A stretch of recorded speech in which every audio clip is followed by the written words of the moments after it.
Mateus capítulo 16, verso 26. São palavras de Jesus. Pois que aproveitará o homem se ganhar o mundo inteiro e perder a sua alma? Ou o que dará o homem em troca da sua alma? Prezados amigos e prezados irmãos, no trecho que lemos, Jesus diz: o que aproveitará o homem se ganhar o mundo inteiro e perder a sua alma? O que é a alma? Esta que vamos dar é uma definição feita por Caio Fábio. A alma é a psique, essa sede das emoções, da intuição, do prazer, do gosto, da poesia, da sensibilidade, da estética, das percepções de formas as quais a gente chama de bonitas ou de feias. A alma é esse nervo exposto do espírito, por cujos canais viajam sentimentos os mais belos e os mais horrorosos. É na alma que são tecidos vínculos, relacionamentos. É a alma que vibra, nos fazendo ter a sensação da paixão, do amor ou do ódio. É a alma que faz a conexão entre a minha materialidade absolutamente animal e a minha imaterialidade absolutamente divina. É ela que amarra a minha animalidade à minha decorrência de divindade em Deus. Aquilo que toca na minha pele viaja pela minha alma, e o que vem do meu espírito para chegar à minha mente tem que passar pela minha alma. Sem alma eu sou um espírito que não fala com o mundo, ou eu sou um corpo que não se comunica com o inconsciente. Esta é a alma.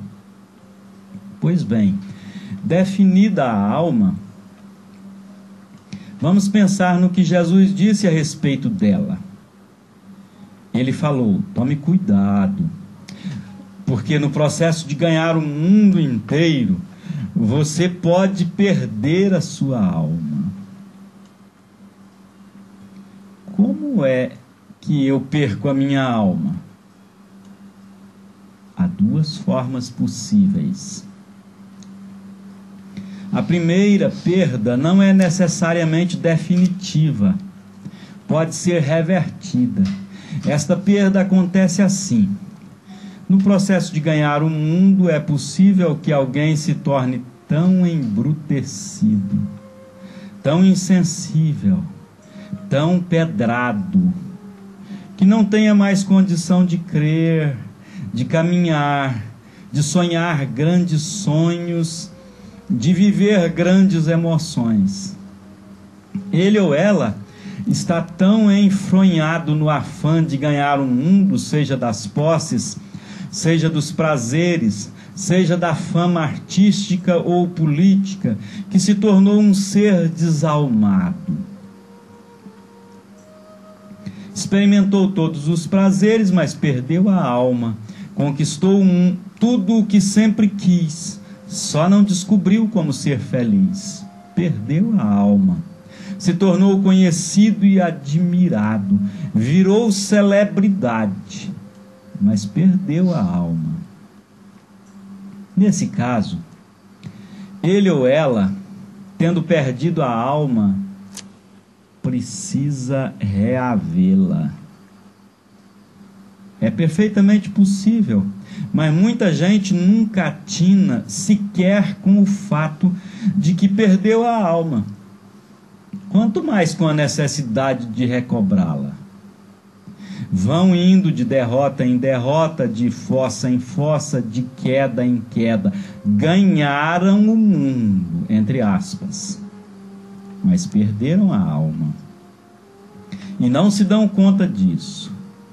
Foi assim com Elvis Presley, foi assim com Marilyn Monroe, foi assim com Bon Scott, ainda que numa escala menor é assim com tanta gente.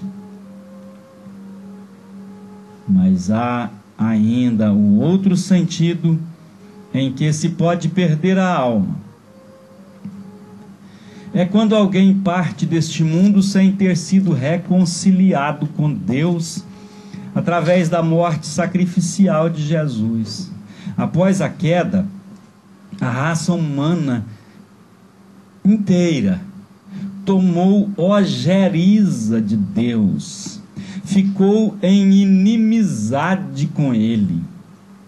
Seus caminhos são intoleráveis aos homens, sua natureza não se sujeita a Ele e aos seus métodos. É nesse sentido que Jesus afirma que a luz veio ao mundo e os homens amaram preferencialmente as trevas em detrimento ou em prejuízo da luz. Há em todas as pessoas uma aversão profunda em relação a Deus e ao seu reino. Jesus veio estabelecer a paz e a harmonia entre ambos através do seu sangue. Só depois que o homem é perdoado, uma nova vida divina é implantada em seu interior, tornando-o apto a viver nos céus de Deus e com Deus. Por mais que as pessoas não queiram encarar os fatos, a realidade é que existe um perecimento a ser evitado e uma vida eterna a ser alcançada. Isso fica muito claro em todo o Novo Testamento, e mais especificamente em João 3,16, onde está escrito: porque Deus amou o mundo de tal maneira que deu o seu Filho unigênito, para que todo aquele que nele crer não pereça, mas tenha a vida eterna. Também em Marcos 16,15, Jesus falou: ide por todo o mundo e pregai o evangelho a toda criatura. Quem crer e for batizado será salvo, quem porém não crer será condenado. A grande maioria das pessoas em todos os tempos tem negligenciado a oferta graciosa de perdão feita por Deus e escolhido viver a sua própria vida à sua maneira. Assim, partem deste mundo na condição de perdidos, porque rejeitaram o caminho de Deus proposto para a sua salvação, isto é, a fé em Jesus e seu sacrifício salvador. Entenda aquilo que até crianças entendem. Neste caso, a alma perdida não pode mais ser recuperada. A morte selará o destino da alma. Quando isso lhe acontecer, prezado amigo, todas as suas oportunidades estarão truncadas. A oportunidade de escolher entre a vida e a morte, entre a bênção e a maldição, entre a felicidade eterna dos céus de Deus e a negridão das trevas, é sua hoje. Enquanto pulsa em ti o fôlego de vida emprestado por Deus. Findo este tempo, adeus. A alma perdida estará inapelavelmente perdida, irremediavelmente perdida. Este fato é muito sério para ser adiado. Se não fosse assim, Deus teria poupado o Filho do seu amor. Também Jesus não teria se disposto a entrar na raça humana através da encarnação. Encarnar-se para ele foi o equivalente para um ser humano tornar-se uma barata. Imagine se alguém lhe pedisse para, a partir de hoje, você deixar de ser humano e rebaixar-se ao ponto de se tornar uma barata.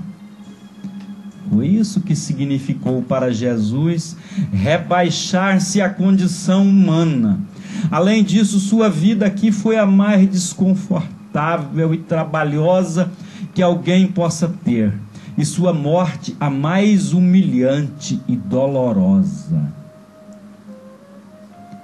Repito, se a raça humana não precisasse de resgate, Jesus não teria vivido e morrido entre nós, como até a história registra que ele o fez. Justamente por não haver outro meio de resgate, aquele que não conheceu o pecado, Deus o fez pecado por nós, para que nele fôssemos feitos justiça de Deus. Agora, pois, conclui o apóstolo, já nenhuma condenação há para os que estão em Cristo Jesus, os quais não andam segundo a carne, mas segundo o Espírito. 2 Coríntios capítulo 5, 21 e também Romanos 8, 1 e 2. Pois que aproveitaria o homem se ganhar o mundo inteiro e perder a sua alma? O que daria o homem em troca da sua alma? Esta é uma pergunta retórica. Todas as perguntas retóricas exigem uma resposta pela negativa, isto é, não, nunca, jamais, impossível. O que aproveitaria o homem ganhar um mundo inteiro? Qual o lucro que teria? Qual a vantagem? Fica evidente neste verso que a sua alma vale mais que o mundo inteiro. Portanto, antes de qualquer coisa, é preciso garantir a sua salvação na felicidade eterna dos céus de Deus, e só depois ir em busca de outras conquistas que, se vierem, serão bem-vindas. A Escritura Sagrada diz: se as vossas riquezas prosperam, graças a Deus que elas prosperam. Se as vossas riquezas prosperam, não ponhais nelas o vosso coração. Salmo de número 62, verso 10. O coração abriga a alma, por isso ele é ou deveria ser de Deus. É por isso que o Senhor diz: dá-me, filho meu, teu coração, e os teus olhos contemplem os meus caminhos. O apóstolo Paulo afirma que é com o coração que se crê para a justiça, e com a boca se confessa a respeito da salvação. Possa você, prezado amigo, crer em Jesus, que foi à cruz do Gólgota e ali nos atraiu ao seu corpo, para nos fazer compartilhar a sua morte, a fim de compartilharmos também a sua ressurreição e vida eterna.